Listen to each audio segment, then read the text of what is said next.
नमस्कार साथीहरु, share मार्केटसँग related update दिने क्रममा चाहिँ आजको भिडियोमा चाहिँ अपी पावर कम्पनीको चाहिँ 3 महिनाको मुनाफा भनेको 18 करोड 17 लाख चाहिँ कमाएको छ है। यसले चाहिँ 18 करोड 17 लाख कसरी कमायो त? यो भन्दा अगाडि त यसको यति कमाइ थिएन हैन। त्यो बेलामा त यसको कमाइ कम थियो अर्थात ऋणात्मक थियो त्यो बेलामा हैन। अहिले चाहिँ यो आम्दानी कसरी बढ्यो, यत्रो आम्दानीमा चाहिँ उछाल कसरी आयो हैन, यो एकाएक उछाल कसरी आयो भन्ने सन्दर्भमा आजको भिडियोमा कुरा गर्ने छौं। र यो फर्स्ट क्वार्टरको यो आर्थिक वर्ष जो 81-82 को फर्स्ट क्वार्टरको चाहिँ हामीले रिपोर्ट एनालाइसिस गर्ने छौं आजको भिडियोमा। भिडियोलाई स्किप नगरेर अन्तिमसम्म हेर्दिनु होला। अब यो हाम्रो यो फर्स्ट क्वार्टरको रिपोर्ट हो है। यो जो हाम्रो आर्थिक वर्ष 81-82 छ नि, यो 81-82 को चाहिँ हाम्रो फर्स्ट क्वार्टरको रिपोर्ट हो। यो फर्स्ट क्वार्टर तपाई नझुकिनु होला। यो फर्स्ट त्रैमासिक 3-3 महिनाको हाम्रो चाहिँ क्वार्टरली हुन्छ। फर्स्ट क्वार्टर 3 महिनामा, सेकेन्ड क्वार्टर 3 महिनामा, थर्ड र त्यसै गरेर फोर्थमा 3-3 महिनाको हाम्रो क्वार्टर हुन्छ। 4वटा क्वार्टर हुन्छन्। 4वटा क्वार्टर मध्येमा हामीले फर्स्ट क्वार्टरको रिपोर्ट एनालाइसिस गर्दै छौं। अपी पावरमा चाहिँ एकदमै राम्रो उछाल आएको छ नाफामा चाहिँ। यो नाफा कसरी आयो हैन, 18 करोड 17 लाख कसरी कमायो? यो बेलामा त यही अवधिमा चाहिँ गत वर्षको फर्स्ट क्वार्टरको रिपोर्टमा यो बेलामा चाहिँ यसो ऋणात्मक थियो भने अहिले चाहिँ प्लसमा कसरी भयो, यो रिपोर्ट एनालाइसिस गरौँ। अब हाम्रो यो पेड अफ क्यापिटल छ हैन। अपी पावर कम्पनीको पेड अफ क्यापिटल 5 अर्ब 78 करोड 75 लाख 97 हजार चाहिँ यो पेड अफ क्यापिटल छ हैन। चुक्ता पुँजी यसको पहिला चाहिँ कति थियो भने 5 अर्ब 66 करोड मात्रै थियो। अहिले यसको परिवर्तन भनेको 2.11% चाहिँ वृद्धि भएको छ है।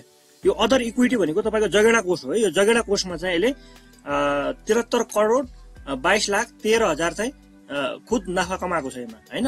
अब गत कति थियो भने गत वर्ष खाली 13 करोड मात्रै थियो है। यहाँ 13 करोड थियो, अहिले 73 करोड भनेपछि लगभग तपाईको चाहिँ 427.33% को वृद्धि छ यसमा पनि हैन। अब अर्को छ रेभिन्यू फ्रम अपरेसन। अब यो भनेको विद्युत बिक्रीबाट हो है। यो विद्युत बिक्रीबाट कति कमायो भन्ने हो यो चाहिँ।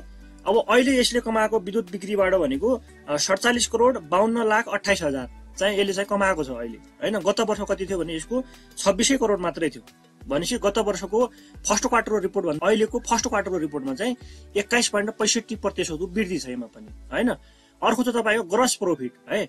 अब ग्रोस प्रॉफिटमा पनि यो कुल नाफा हो ग्रोस प्रॉफिट भनेको। अब ग्रोस प्रॉफिटमा चाहिँ यसले 70 करोड 25 लाख 31 हजार चाहिँ यहाँ पनि वृद्धि गरेको छ। अब गत कति थियो भने गत वर्षको फर्स्ट क्वार्टरमा चाहिँ 22 करोड मात्रै थियो त्यो बेलामा। गत वर्षको फर्स्ट क्वार्टर रिपोर्ट भन्दा अहिलेको यो वर्षको फर्स्ट क्वार्टरको रिपोर्टमा चाहिँ 96.49% को वृद्धि छ यसमा पनि है। अब त्यसपछि अदर इन्कम छ अहिले चाहिँ 27 लाख 75 हजार यहाँ पनि वृद्धि गरेको छ भने गत वर्ष चाहिँ जम्मा 8 लाख 74 हजार मात्रै थियो यसमा चाहिँ है। अब यहाँ पनि वृद्धि गरेकै छ यसले। अब अदर इन्कमको सम्बन्धमा त्यो भयो। त्यसपछि प्रोफिट पर अपरेसन हुन्छ। यो प्रोफिट पर अपरेसन भनेको तपाईँ सञ्चालन नाफा हो है। त सञ्चालन नाफा भनेको अहिलेको यसमा चाहिँ फर्स्ट क्वार्टरमा कति 39 करोड 44 लाख 7 हजार चाहिँ यसले चाहिँ यहाँ पनि वृद्धि गरेको छ। गत वर्ष कति थियो भने 15 करोड मात्रै थियो यसमा है। अब यसमा पनि तपाईँ 158.36% को वृद्धि छ यसमा पनि हैन। अब तपाईको प्रोफिट फर द इयर भनेको यो त कम्पनीको नाफा हो है यो भने हैन। यो कम्पनीको नाफामा चाहिँ 18 करोड 17 लाख 3 हजार चाहिँ यहाँ पनि वृद्धि गरेको छ। गत वर्ष कति थियो भने यसमा चाहिँ 40 लाख 49 हजार हैन। त्यो वर्षमा माइनसमा थियो है। यो माइनसमा थियो, 40 लाख 49 हजार माइनसमा थियो। अहिले यही अवधिमा हैन गत वर्षको फर्स्ट क्वार्टरको रिपोर्ट आउने बेला यही बेलामा थियो। यही बेलामा यो कम्पनीको चाहिँ कम्पनीको नाफा भनेको माइनसमा थियो भने अहिले चाहिँ फर्स्ट क्वार्टर यही बेलामा चाहिँ यो कम्पनीले चाहिँ 18 करोड 17 लाख 3 हजार चाहिँ कुल नाफा कमाएको छ अहिले। अब त्यसपछि यसको इपीएस हेरौँ। इपीएस हेर्यो भने एनुलाइज रुपैयाँमा छ यो चाहिँ। अब 12.56 छ अहिले फर्स्ट क्वार्टरमा चाहिँ। गत वर्षको फर्स्ट क्वार्टरमा चाहिँ 0.29 मात्रै थियो, त्यो पनि माइनसमा थियो है। अहिले चाहिँ यसको इपीएस पनि प्लसमा आइसक्यो।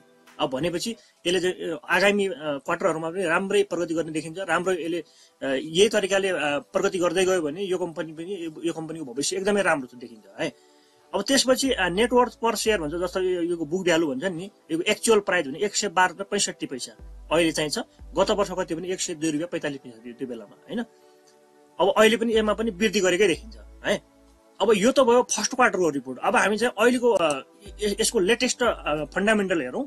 अब लेटेस्ट फन्डामेन्टलमा चाहिँ मैले यो भिडियो रेकर्ड गर्ने बेलासम्म यसको अन्तिम कारोबार मूल्य भनेको 294 रुपैयाँ 5 पैसा छ हैन तपाईले यो हेर्ने बेलामा यसको अलिकति केही परिवर्तन भइसकेको हुनेछ केही वृद्धि होला केही घटिसक्यो होला हैन तपाईले चाहिँ यो बेलामा आफै पनि चेक गर्नु होला यो भिडियो तपाईहरुलाई लगानी सुझावको लागि चाहिँ होइन ओन्ली तपाईहरुलाई एजुकेसन पर्पजको लागि मात्र हो यहाँबाट तपाईले नलेज चाहिँ लिन सक्नुहुन्छ शेयर मार्केटमा लगानी गर्दै हुनुहुन्छ भने तपाईले हरेक कम्पनीको हैन हरेक वित्तीय अवस्थाहरु प्रत्येक कम्पनीको प्रत्येक वित्तीय अवस्थाहरु तपाईले चाहिँ इन्डिकेटरहरु चेक गरेर मात्र लगानी गर्नु होला त्यो त तपाईको लगानी चाहिँ रिस्क हुन सक्छ हैन तपाईले हरेक कम्पनीको फन्डामेन्टल हेरेर लगानी गर्नु भने त्यो तपाईले चाहिँ रिस्क एकदमै कम हुनेछ 80% सम्म कम हुन्छ हैन शेयर मार्केटमा यही हुन्छ भन्ने त हुँदैन तैपनि तपाईहरुले चाहिँ हरेक कम्पनीको वित्तीय अवस्थाहरु इन्डिकेटरहरु अध्ययन गर्नुभयो भने त्यो कम्पनीबाट तपाईले चाहिँ म्याक्सिमम चाहिँ घाटा खानु हुँदैन है यो भिडियो तपाईलाई लगानी स्पोन्सरको लागि चाहिँ होइन तपाईहरुले चाहिँ यहाँबाट नलेज चाहिँ लिन सक्नुहुन्छ लगानी गर्ने निर्णय तपाईको आफ्नै हुनेछ है अब यसको अन्तिम कारोबार मूल्य भने 294 रुपैयाँ छ मैले यो भिडियो रेकर्ड गर्ने बेलासम्म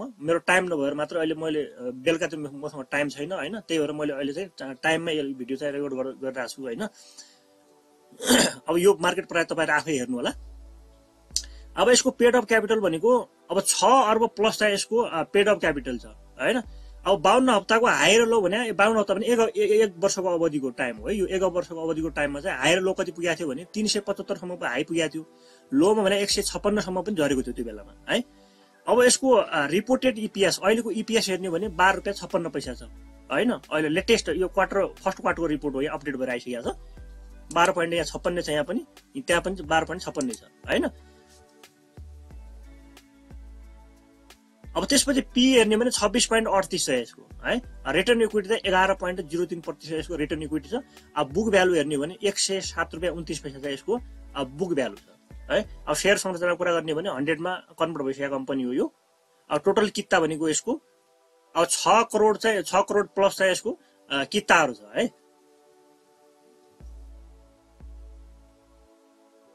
अब अहिलेको हामीले चाहिँ यो यसको फाइनान्शियल इन्डिकेटरहरु फर्स्ट क्वार्टरको र अहिलेको कम्पेयर गर्दाखेरि चाहिँ अब फर्स्ट क्वार्टरको रिपोर्ट र अहिलेको फर्स्ट क्वार्टरको रिपोर्ट गत वर्षको फर्स्ट क्वार्टर र अहिलेको फर्स्ट क्वार्टरमा चाहिँ पेड अफ क्यापिटलमा 2.11% को वृद्धि छ अब रिजर्भ एन्ड सरप्लसमा चाहिँ 427.33% को वृद्धि छ यसमा पनि टोटल इक्विटीमा चाहिँ 12.28% को वृद्धि हैन ऋण पनि बढाएको छ यसले 13.61% यो ऋण चाहिँ घटाउने यसले जरुरी छ हैन अब यसले चाहिँ आफ्नो बिजनेस एक्सपान्ड गर्नको लागि पनि ऋण लिएको होला अब ऋण सबै कम्पनीको हुन्छ तर चाहिँ ऋण घटाउनु चाहिँ राम्रो है यसले ऋण घटाउनु चाहिँ राम्रो देखिन्छ